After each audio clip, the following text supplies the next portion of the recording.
Halo, selamat malam. Assalamualaikum sahabat Cahaya Kehidupan semuanya. Bagaimana kabar Anda di hari ini? Hari Rabu, tanggal 28 April 2021. Hari ini kita sudah melewati lebih dari separuh gitu ya, bulan Ramadan. Artinya apa? Sudah hampir di finish masa training kita. Apa yang sudah Anda dapatkan, apa yang sudah Anda berikan buat diri Anda, buat sesama Anda di bulan yang penuh kebaikan ini.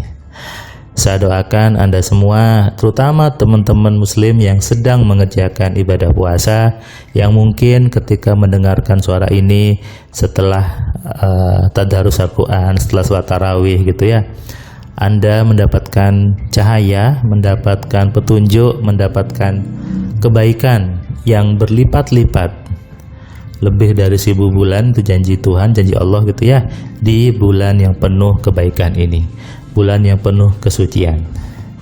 Hari ini hari Rabu tanggal 28 April.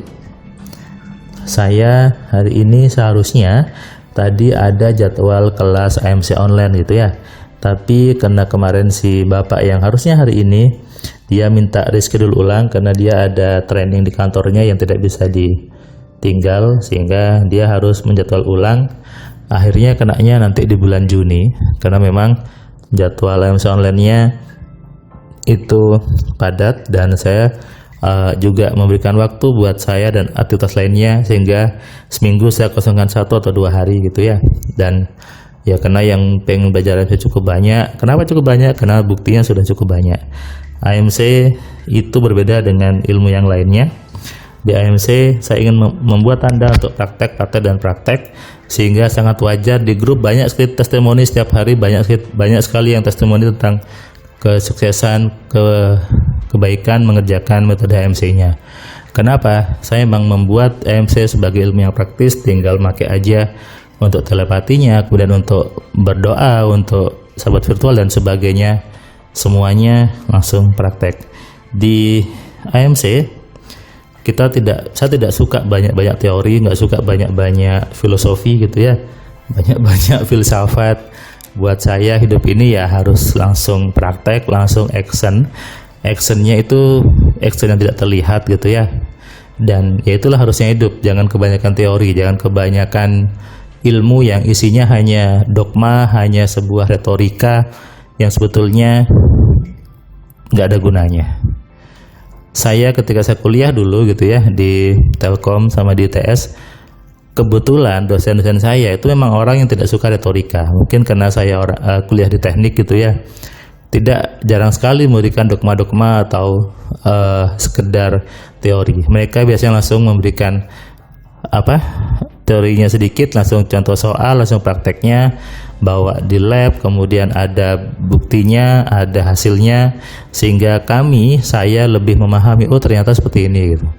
Sehingga akhirnya saya terbentuk menjadi pribadi yang tidak suka retorika, tidak suka hal-hal yang jelimet gitu ya, hal-hal yang rumit. Buat saya lebih nyaman langsung to the point daripada dibelok-belokkan, daripada diputar-putar dulu, ujungnya sama juga gitu ya, langsung aja ke hasilnya. Dan kalau kita memanah gitu ya, atau kita menembak, pasti langsung mau ke titik tujuan kan, bukan manahnya belok dulu ke sana dan sebagainya, langsung saja ke titik tujuannya. Nah, ini yang juga akhirnya saya terapkan di hidup saya sejak saya kuliah sampai titik ini, bahwa saya lebih nyaman berpikir yang simple, berpikir yang mudah dan sederhana. Efeknya apa? Itu berdampak kepada kebaikan di hidup saya.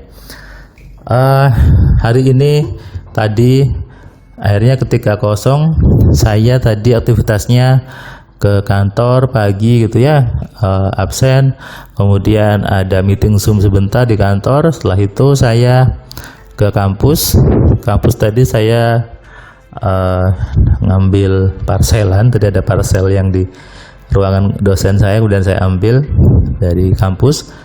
Kemudian saya ke bank Mandiri. Tadi saya mengganti kartu ATM saya, karena kartu ATM saya sudah nggak kelihatan nomornya itu, sehingga kalau buat belanja, buat ini si kasirnya agak kesulitan.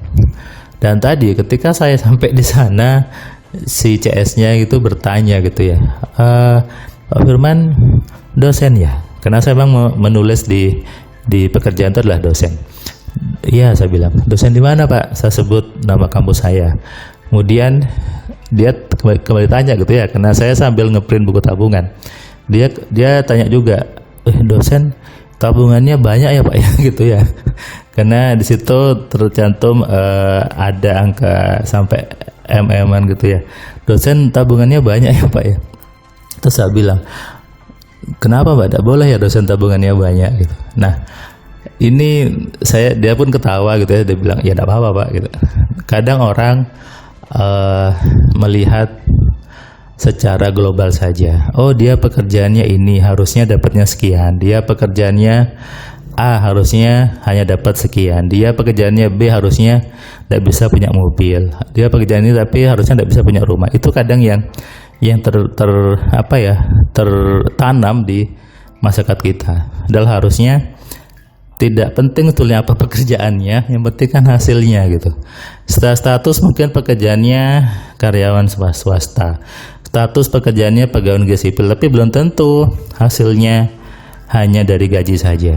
Kalau saya di status di bank gitu ya, saya sebagai dosen, tapi saya juga ada pekerjaan lain kan, kemudian saya juga ada bisnis juga, ada di AMC juga, di berbagai aktivitas lainnya, entah itu di saham atau di cryptocurrency dan sebagainya, sehingga bisa menghasilkan uang yang lebih besar daripada status pekerjaannya.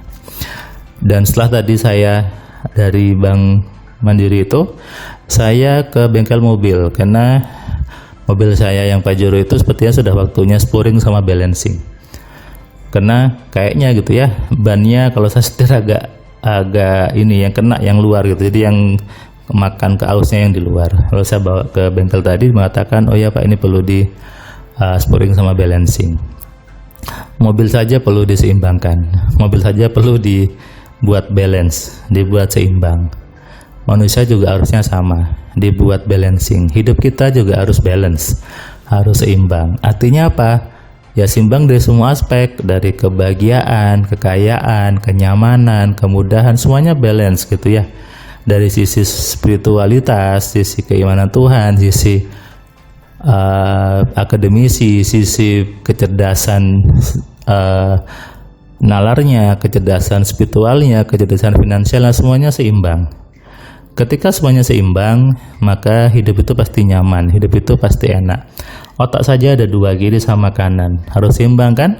Tangan ada dua, kiri sama kanan. Kalau Anda besar tangan kanannya aja nggak seimbang, besar otak kanannya aja nggak seimbang, harusnya digunakan seimbang. Makanya otak kiri sama otak kanan besarnya sama. Makanya di buku saya yang 10 keajaiban pikiran, saya katakan, saya tulis di situ bahwa ketika otak kita seimbang, maka harusnya gunakan dua-duanya. Saya tidak setuju ketika mengatakan harus menggunakan otak kanan saja, karena otak kita dua, kiri sama kanan. Gunakan dua-duanya ya, supaya seimbang. Hidup yang seimbang, hidup yang nyaman, balancing. Sama dengan mobil, perlu dispuring, diluruskan, dan perlu diseimbangkan. Nah, ilmu yang didapat dari bengkel tadi, ini membuktikan bahwa semua kebaikan, semua ilmu itu bisa didapat dari manapun juga. Tidak perlu harus kita mencari hidayahnya, mencari petunjuknya, duduk diam di masjid, di gereja, dan sebagainya. Di bengkel pun kita bisa dapat hidayah, bisa dapat petunjuk. Cahaya kehidupan membuat Anda balance, cahaya kehidupan buat Anda seimbang. Itulah tujuan saya, supaya semua orang sadar bahwa dirinya harus menciptakan dalam keseimbangan. Semuanya diciptakan dalam keteraturan, dan itu dibutuhkan ilmu yang benar. Selamat malam, selamat istirahat, salam sehat, salam kaya, salam cerdas. Dari saya Firman Pratama. Assalamualaikum.